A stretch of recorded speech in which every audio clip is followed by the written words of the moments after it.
So personally, Yeah. I don't know how to trade cryptocurrency without that middleman. Yes. So how does one actually do that?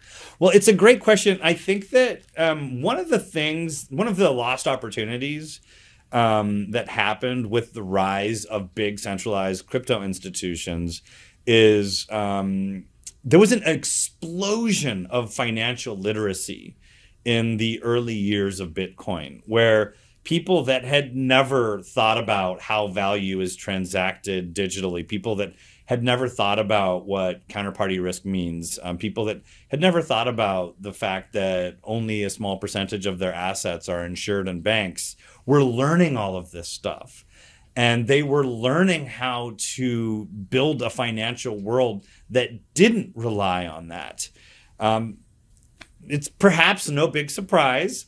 The easier alternative seems to have won out, at least on a numbers-based game, right? Most people, and I will say myself included, like to have somebody that they can call if they forget their password. Yes.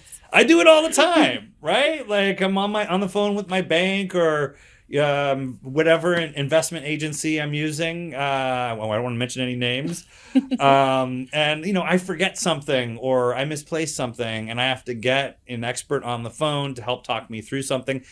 I like having that. It makes the whole process easier and it takes some of the burden of responsibility away from me and puts it into these third parties. But there is a world that exists where the individual has more responsibility, not only for their own assets, but for moving their own assets. It is getting easier. In the early days of Bitcoin, there were barely even wallets. I mean, technically, there was a time when there wasn't actually even a wallet. And you really had to be able to code to do anything with Bitcoin. But there was, wallets that were built that let you custody your own assets. You would have a safe place to store the assets, but only you would have a key. That simplified the act of owning assets. Mm-hmm. And there has been increasing layers of software that have been written to make the process easier and easier. It shouldn't be overlooked that Binance itself was a big and is a big advocate of this process. They have what is called a decentralized exchange or a DEX. These decentralized exchanges are perhaps the most sophisticated, latest development of this process of abstraction where early on, you had to be able to write all the code on yourself to move Bitcoin. And then you got a basic wallet and you got more and more layers of service that were written as software. Now entire exchanges can exist that you are completely self-empowered.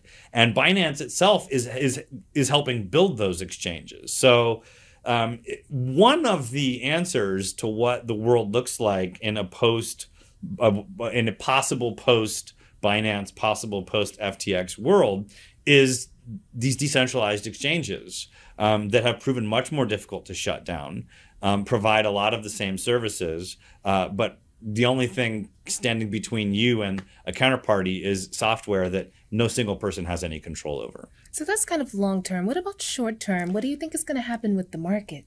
Oh, well, we're definitely already seeing price movements. In particular, I mentioned that both FTX and Binance have their own tokens.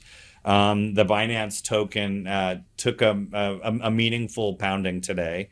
And typically, price drops like this are not sustained.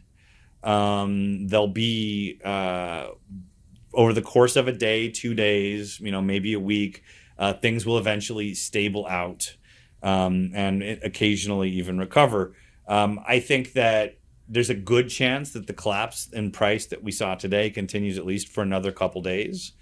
Now, recovery of that price is going to depend heavily on how Binance's relationship to that asset plays out. And that has been up for some debate.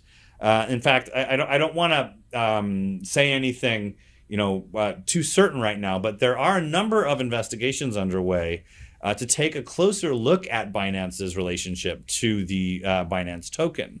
If it turns out that Binance really does own the vast majority of those assets, if they are actively exercising influence over the price and there's a stumble at the executive level, it could take a lot longer for those assets to recover. Thank you so much for joining me today, Michael. Thank you so much, Rosemary. It was a pleasure to be here.